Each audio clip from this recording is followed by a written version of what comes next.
Hello friends, welcome to master course on integration. दोस्तों, integration के master course की ये 7th वीडियो है। अब तक हमने 6 वीडियो बनाई है। अगर आप चैनल पे पहली बार है तो इसके पहले की वीडियो जरूर देखिएगा, ताकि आप आगे लाइफ में कभी भी इंटीग्रेशन के प्रॉब्लम को सॉल्व करें तो ये मास्टर कोर्स करने के बाद आप उन तरह के प्रॉब्लम्स को आसानी से हैंडल कर पाएंगे। और आज जो है हम लोग देखने वाले हैं अगले अपने टाइप को, जिसमें हम ये समझेंगे कि कभी भी हमें इंटीग्रेशन में वीडियो को शुरू कर इसके लिए बताना चाहूंगा कि अगर आप चैनल पे पहली बार है तो चैनल को सब्सक्राइब, वीडियो को लाइक जरूर कीजिएगा, अपने फ्रेंड सर्कल में शेयर कीजिए ताकि वो भी इसका बेनिफिट उठा पाए। और दोस्तों, जब भी हमें इस तरह का इंटीग्रेशन दिखे जहां पर डिनोमिनेटर के अंदर हमें साइन स्क्वायर कॉस स्क्वायर दोनों साथ में हो या अकेले अकेले, मतलब आइदर साइन स्क्वायर और कॉस स्क्वायर और सम उसके साथ कुछ कांस्टेंट एडिशन या सब्ट्रैक्शन में होगा, तो हम इस तरह के इंटीग्रेशन को कैसे डील करेंगे ये आज हम सीखने वाले हैं। तो यहाँ पर मैंने एक स्टैंडर्ड इक्वेशन लिख रखी है जिसके डिनोमिनेटर में आप न्यूमिनेटर में आप देखोगे तो हमारे पास 1 है। तो 1 की जगह कोई भी कांस्टेंट भी हो सकता है, मतलब न्यूमिनेटर में सिर्फ और सिर्फ कांस्टेंट होना चाहिए, कोई भी ऐसा टर्म नहीं होना चाहिए जिसमें एक्स हो। ओके, और जो डिनोमिनेटर है उसमें ये स्टैंडर्ड फॉर्म है, इस तरह का दिखना चाहिए, A sine square X plus B cos square X plus C. C कोई कांस्टेंट है, नेगेटिव पॉजिटिव कुछ भी हो सकता है। और आपको ये ध्यान देना है ए बी सी में से कोई भी जीरो हो सकता है, लेकिन तीनों एक साथ जीरो नहीं होने चाहिए। ऑब्वियसली तीनों जीरो होंगे तो ये अनडिफाइंड हो जाएगा। अगर ए जीरो हुआ तो ये टर्म गायब हो जाएगा, तो ये कॉस स्क्वायर एक्स वाला टर्म बचेगा और कुछ कांस्टेंट बचेगा, राइट। और अगर बी जीरो हुआ तो साइन स्क्वायर वाला और ये कांस्टेंट बचेगा, और तीनों जीरो तो होंगे नहीं। और अगर सपोज कि ए और बी दोनों जीरो हो जाता है तो कांस्टेंट बचेगा, वो तो आसान केस होगा, राइट। लेकिन कोई भी कॉम्बिनेशन अगर हम लेते हैं, सॉल्व करने का मेथड सेम रहेगा। और वो मेथड क्या है कि न्यूमिनेटर और डिनोमिनेटर दोनों को हम कॉस स्क्वायर एक्स से डिवाइड करेंगे। अब हम क्यों कॉस स्क्वायर एक्स से डिवाइड करेंगे ये आपको तब समझेगा जब आप डिवाइड करके देखोगे। तो यहाँ पे पहले मैं सिंप्लीफाई कर देता हूँ डिवाइड करके, फिर आपको अपने आप समझेगा कि ऐसा हम क्यों कर रहे हैं। सो इसको हम आई कंसीडर कर लेते हैं। This is integration. 1 को हम cos स्क्वायर से डिवाइड करेंगे तो it will become 1 upon cos square x। मतलब न्यूमरेटर को हमने cos स्क्वायर x से डिवाइड किया। ये इस पहले टर्म को cos स्क्वायर x से डिवाइड करोगे तो sin square upon cos square क्या होगा, tan स्क्वायर x प्लस इसको cos स्क्वायर से डिवाइड करेंगे तो ये b होगा, और c को cos स्क्वायर से डिवाइड करोगे तो c अपॉन cos स्क्वायर, जिसको हम c into sec square x लिख सकते हैं, राइट। 1 अपॉन cos स्क्वायर क्या होता है, sec स्क्वायर होता है। सिमिलरली ये जो 1 अपॉन cos स्क्वायर है इसको भी हम क्या लिख सकते हैं, इसे भी हम लिख सकते हैं sec square x. Okay, I hope आपको समझ में आया। अब हम क्या करेंगे, ये tan स्क्वायर है और ये क्या है sec स्क्वायर, तो डिनोमिनेटर को हम पूरी तरह से tan स्क्वायर में कन्वर्ट करेंगे। क्यों बताता हूं मैं, देखिएगा ये integration sec square x dx divided by a tan square X plus b c। sec square x को हम लिख सकते हैं 1 प्लस tan स्क्वायर एक्स, और ये हो जाएगा इंटीग्रेशन। अब ये tan स्क्वायर के टर्म हम एक साथ ले लेंगे तो c को हम अंदर लेके जाएंगे और tan स्क्वायर के टर्म एक साथ लेंगे, और ये होगा a plus c tan square एक्स, और ये c और b एक साथ आ जाएगा, देन प्लस b प्लस सी, और ऊपर आ जाएगा sec स्क्वायर एक्स। तो अब हमारे पास ये जो पूरा फॉर्म है इसमें आप देखेंगे कि डिनोमिनेटर में सिर्फ tan स्क्वायर बचा और न्यूमरेटर में sec स्क्वायर। तो tan x का डेरिवेटिव sec स्क्वायर x होता है, राइट। तो हमने ये पूरा ट्रांसफॉर्मेशन इसलिए किया ताकि डिनोमिनेटर पूरी तरह से tan स्क्वायर में कन्वर्ट हो जाए और न्यूमरेटर में सिर्फ sec स्क्वायर मिले, और हम tan स्क्वायर x को t पुट करके सब्स्टिट्यूशन करके इस पूरे इंटीग्रेशन को आसानी से हम सॉल्व कर सकते हैं। कैसे, यहां पर हम पुट करेंगे tan x equals to t, तो therefore sec square x dx equals to dt। मतलब ये पूरा टर्म dt हो गया, और इस तरह अब हम इस इंटीग्रेशन को लिख सकते हैं I इज इक्वल टू, मुझे लग रहा है आपको ये पूरा बोर्ड अच्छे से क्लियर दिख रहा है, यस। तो I is equal to integration of वो सब्स्टिट्यूशन जो मैं सब्स्टिट्यूट कर रहा हूं, तो जो न्यूमरेटर है वहां पर हमें मिलेगा dt, देन डिनोमिनेटर में a plus c, tan square की जगह हम लिखेंगे अब t स्क्वायर, क्योंकि tan x को हमने t लिया, right, and then b plus c. So this is equal to integration of, अब इसे सॉल्व करना बहुत आसान है, सीधा यहाँ पर फॉर्मूला लगेगी। तो a प्लस सी को हम बाहर निकाल लेते हैं। सो a प्लस सी अगर हम बाहर निकाले तो अंदर मिलेगा dt अपॉन टी स्क्वायर, मतलब हमने इसको बाहर निकाला तो यहाँ डिवाइड हो जाएगा। तो हम एक काम करते हैं ना थोड़ी देर के लिए, चलो ठीक है मैं अगले स्टेप में करता हूँ।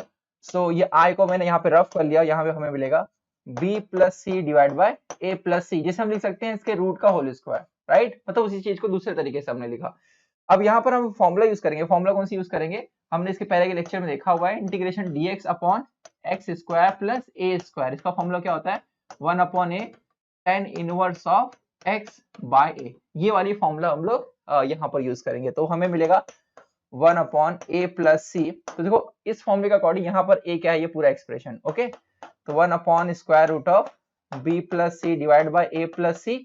देन याद रखिएगा कुछ टर्म का स्क्वायर होना जरूरी है, तो इसको हम a ले रहे हैं, तो 1 अपॉन वो a का term, then tan inverse of t upon जो भी एक्सप्रेशन है वो, यानी root of B plus C divide by A plus सी। और यहाँ पे टी की वैल्यू क्या है 10x हम पुट कर देंगे and we will get the answer. Simplify करना और सिंपलीफाई कर सकते हो, जैसे रूट ऑफ ए सी से ये कैंसिल हो जाएगा, बट एग्जाम में डायरेक्टली आपको कहीं पर भी ऐसा कोई क्वेश्चन डायरेक्ट नहीं दिखेगा, आपको एबीसी की वैल्यू पुट करके दिखेगी। फॉर एग्जांपल अगर कोई क्वेश्चन आप फेस करते हो तो जैसे एक एग्जांपल के लिए बता रहा हूँ, इस फॉर्म में हो सकता है जैसे 2 sin square x plus 3 cos square x plus 1, जैसे ये क्वेश्चन दे दिया। ओके, या सपोज a की वैल्यू 0 है तो क्वेश्चन कुछ ऐसे भी कन्वर्ट हो सकता है, for example 7 cos square x minus 3, इस तरह। तो इसमें साइन का टर्म गायब, तो भी मेथड सेम रहेगा। क्या करना है, न्यूमरेटर डिनोमिनेटर को कन्वर्ट डिवाइड करना है cos स्क्वायर x से, और फिर जो डिनोमिनेटर रहेगा उसमें sec स्क्वायर x जो आपको मिल रहा है उसको tan स्क्वायर में कन्वर्ट करना है, फिर सब्स्टिट्यूशन करना है। जैसे एग्जांपल देखिए बताता हूँ, ये तो आप समझ गए कैसे सॉल्व करेंगे, राइट।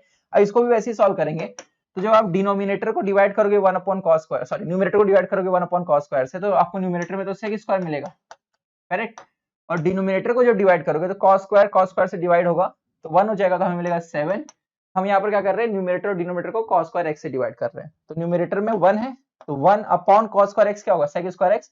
इसको cos स्क्वायर x से डिवाइड करोगे तो कैंसिल होकर 7 मिलेगा।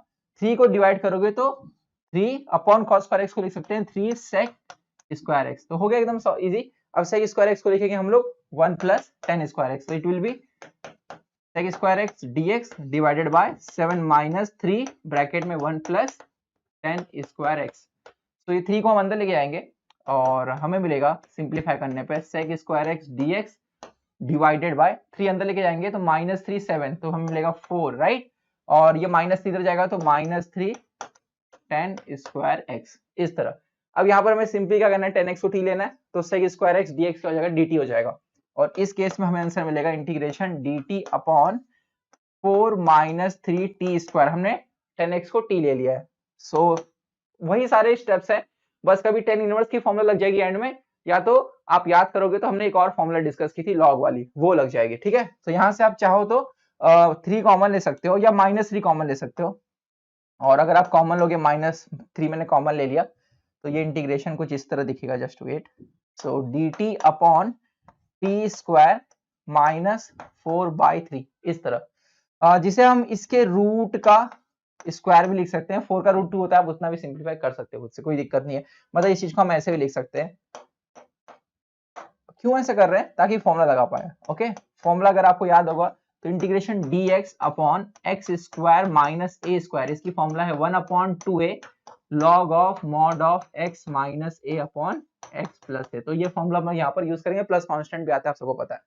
तो सीधा सिंपली यहाँ पे फॉर्मूला यूज होगी minus 1/3 then 1 upon twice of a क्या है 2/√3, तो 2/√3 log of mod of t minus 2/√3 upon t plus 2/√3 and some constant. अब t की वैल्यू क्या लिया था हमने 10x, आप यहाँ पे सब्स्टिट्यूट कर दोगे तो यही होगा हमारा फाइनल आंसर। एकदम आसान है, तो इस चीज को याद रखना। सिमिलरली यहाँ पर साइन स्क्वायर भी हो सकता है सिर्फ, पर मेथड सेम रहेगा, cos स्क्वायर x से डिवाइड करना है। आपको याद कैसे रखना है इस चीज को कि साइन का स्क्वायर cos का स्क्वायर ये टर्म दिखने चाहिए डिनोमिनेटर में।